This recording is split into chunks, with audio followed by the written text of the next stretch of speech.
Have you heard about what really happened to the Titanic? If you have, which theory?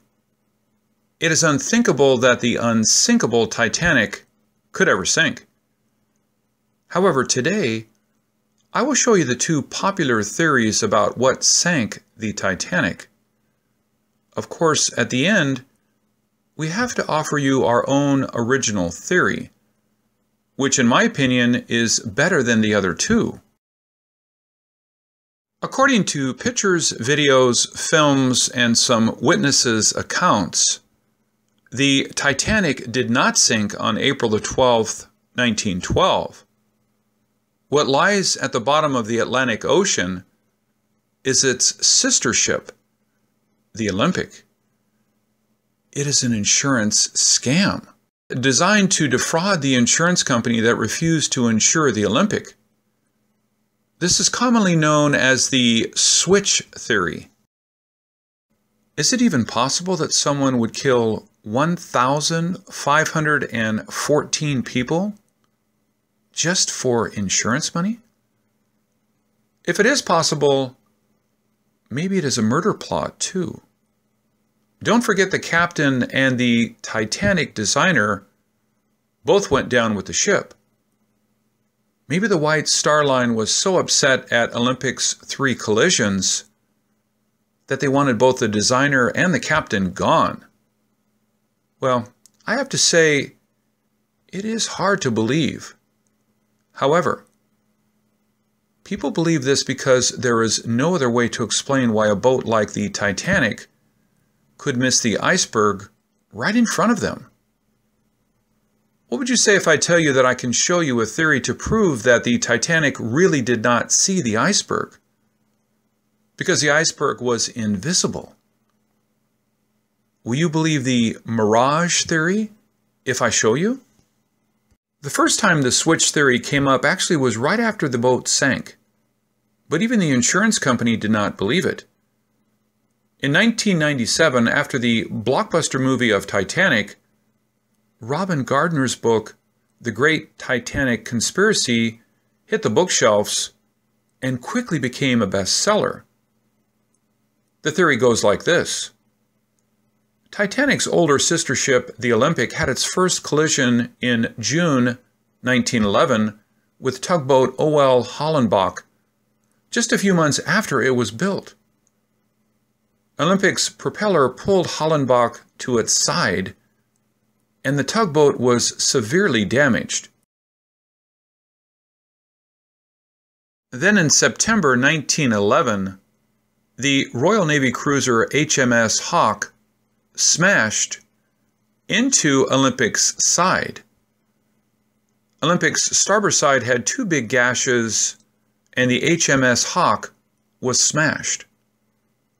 The Olympic spent 2 weeks just to get a temporary band-aid before heading back to Belfast. After extensive repairs, the Olympic returned to service in November the 30th, 1911, but on February the 24th, 1912, the Olympic lost a propeller blade. This meant the Olympic was either not repaired right or beyond repairs. The Olympic then spent 1 week at a shipyard while the Titanic was preparing for its maiden voyage. 2 months later, on April 24th, 1912, the Titanic sank. As you can see, the Olympic is nothing but trouble for its owner, the White Star Line, especially after the HMS Hawke incident. Because the Olympic was blamed for the collision, its insurance company refused to pay for the repairs. In 1910, the Olympic cost $7.5 million to build, which is the equivalent today of about $185 million. Basically, the Olympic disaster brought its owner to the edge of financial collapse when White Star had to pay an additional $2.5 million for repairs. That's about $60 million in today's world. Will you want to get even with the insurance company? Remember the collision with the HMS Hawke? was not Olympic's fault. But now Olympic can't be used, repaired, or even insured. It would be a brilliant plan to switch the Olympic with the Titanic to get rid of the Olympic. But taking the lives with it? I'm not sure. But one may say that is why the California, a boat owned by the same company, was sent there to act as the rescue boat. Let's see if that theory holds water. If you think that theory is crazy, wait till you see the supporting photos. Because there are so many videos about that, I will not go into details, but just point out a few striking ones. Like this picture, you can see the Olympic has a thin window, while the Titanic has large, evenly spaced windows.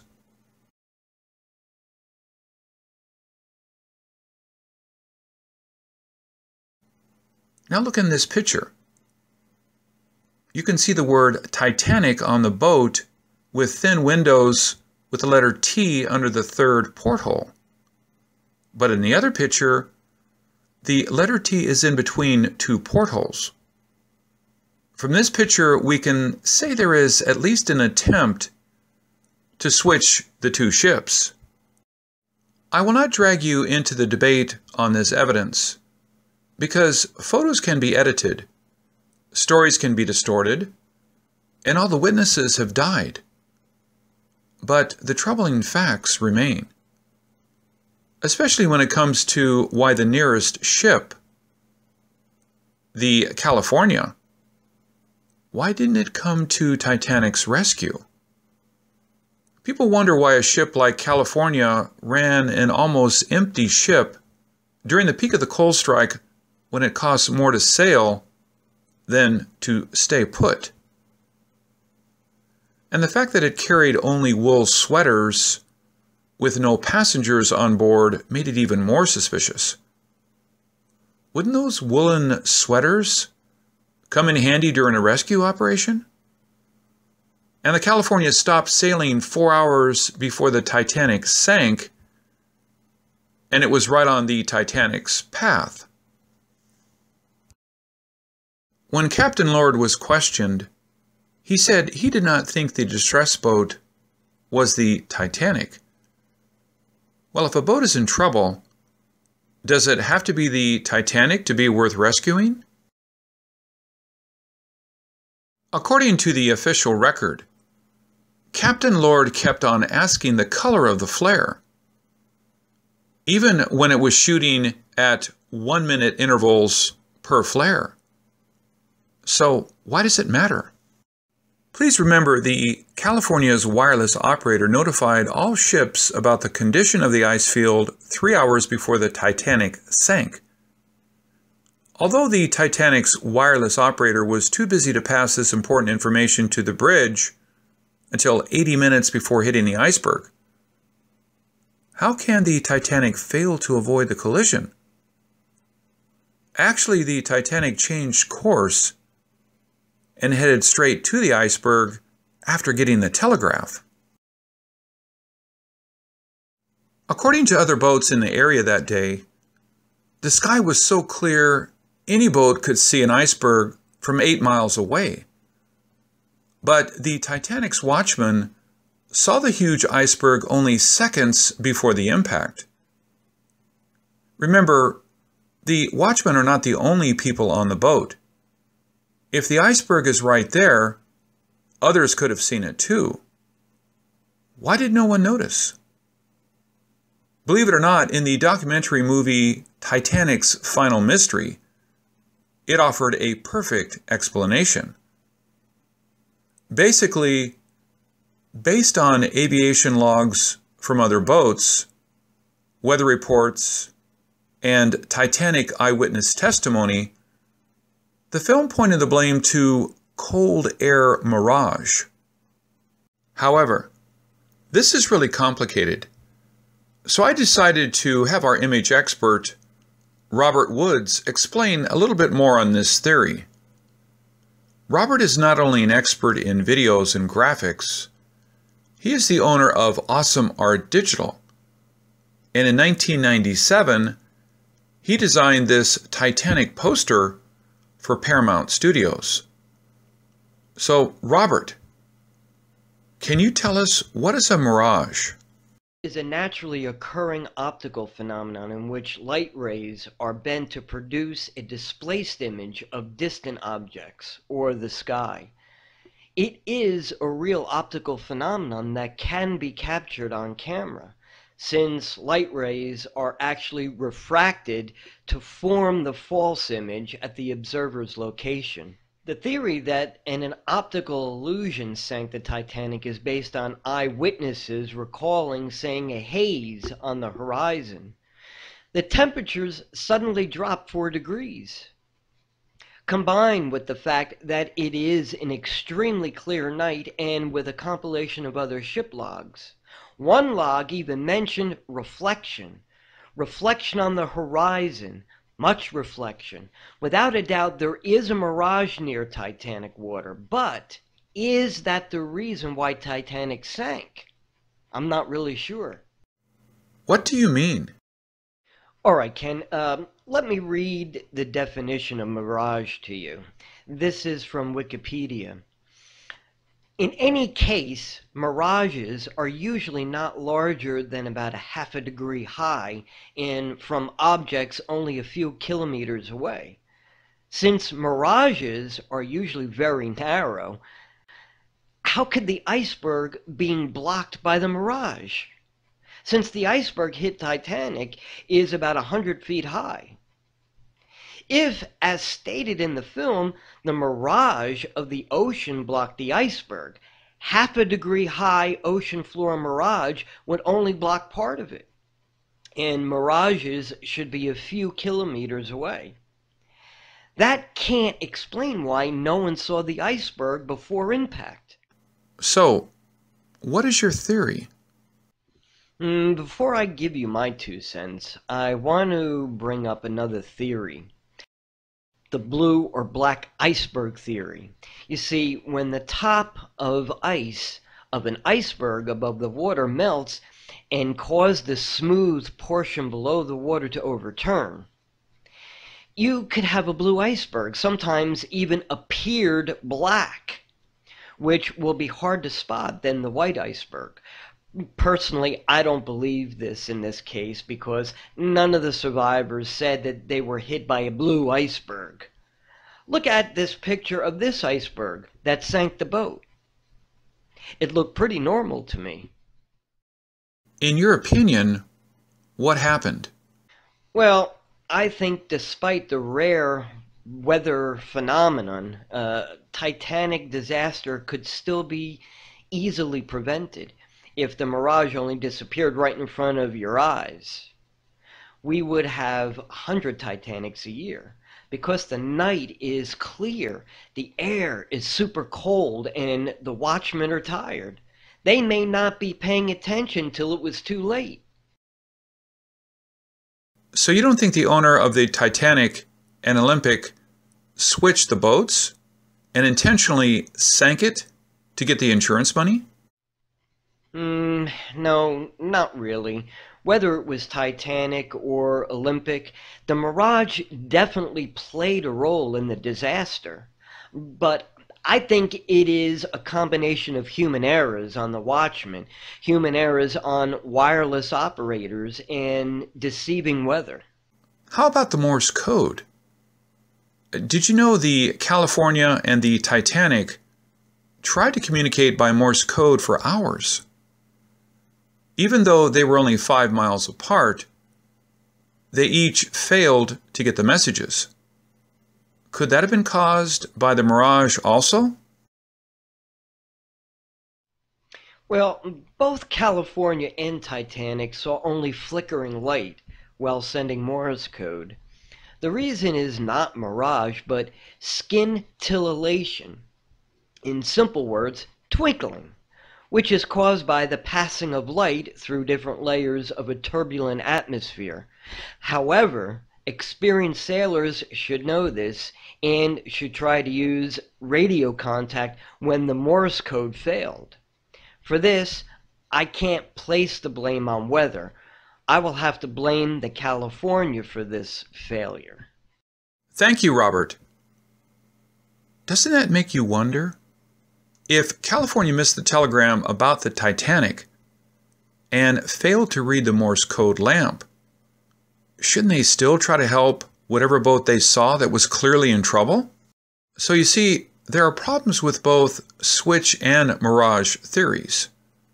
However, based on the information we know today, I can offer you a better theory than these two. Before we start, let's review some troubling facts. Many Titanic pictures today clearly showed it was the Olympic. How can anyone deny this fact? But there is a perfect explanation for this. After the Titanic disaster, many unprofessional newsmen took Olympic pictures and used them to represent the Titanic. Since the two ships are really similar, no one questioned it.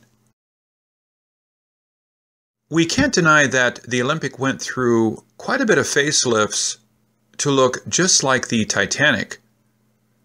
Remember, the Olympic's disaster with the HMS Hawk pushed the parent company to the edge of financial ruin. Why would the White Star Line still spend so much money to make these unnecessary minor cosmetic changes on the Olympic? Could it really be an insurance scam? Or simply because the Titanic had a better design? See, we can't jump to conclusions that there is no switch nor insurance scam. Although unlikely, a plan to switch the two boats is still possible. But you may ask, if the White Star Line really wants to get an insurance payoff, they would be crazy to pick a boat like the Titanic. Their reputation would be totally gone, and if any of the rich passengers died, they would face countless lawsuits. Switch may be possible, but it's unlikely. However, if the Olympic is really not insurable nor repairable, after making the minor changes to make the two boats look identical, one could switch the perfectly healthy Titanic with the Olympic. The Olympic can pass the annual inspection, complete safe sailings, and soon be eligible for insurance again. All problems solved, right? This theory also explains why the California would sail with half a load of cargo and Captain Lord's concern about the flare color. If there's any doubt about the Titanic's ability to sail, the owner's reputation would be ruined. But to make sure nothing happens to the Titanic, sending the California alongside won't be a bad idea. But the California must only come when called. A special flare signal will be perfect for this purpose. And why would the White Star Line doubt the ability of the Titanic to sail? Don't forget the Titanic's parts, including propellers, were used to fix the Olympic. Maybe too much was taken. Now the Titanic is no longer safe to sail? Or maybe it was switched. There are fundamental design flaws known only to the owners. Okay. I know it all sounds too crazy, but anything is possible. Even a crazy theory like this. So what sank the Titanic? A mirage? Bad luck? Human errors? Let's put it this way.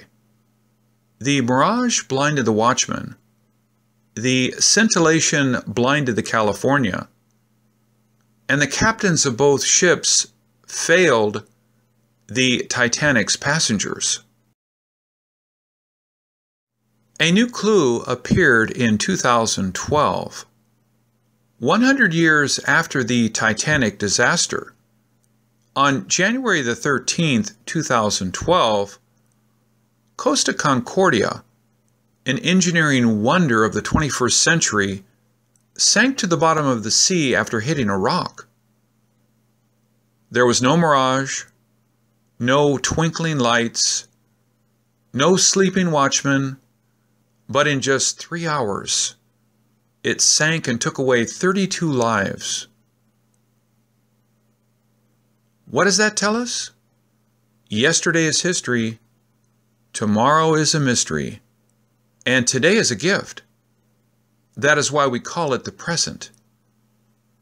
This is Ken Peters at MysteryDecoders.com. Thank you for watching. Amazing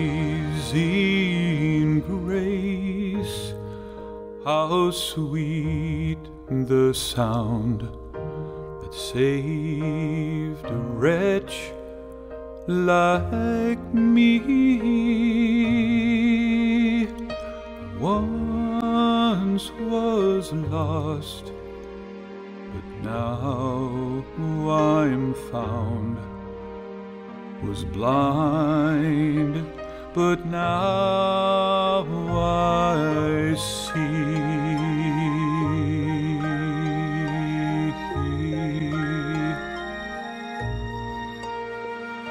His grace that taught my heart to fear, and grace my fears relieved.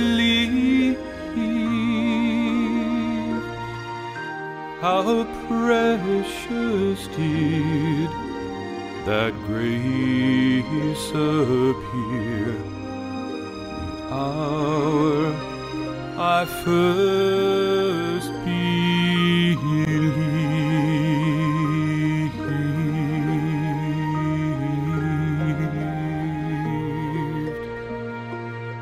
Many dangers, toils, and snares I have already come. 'Tis grace that brought me safe thus far.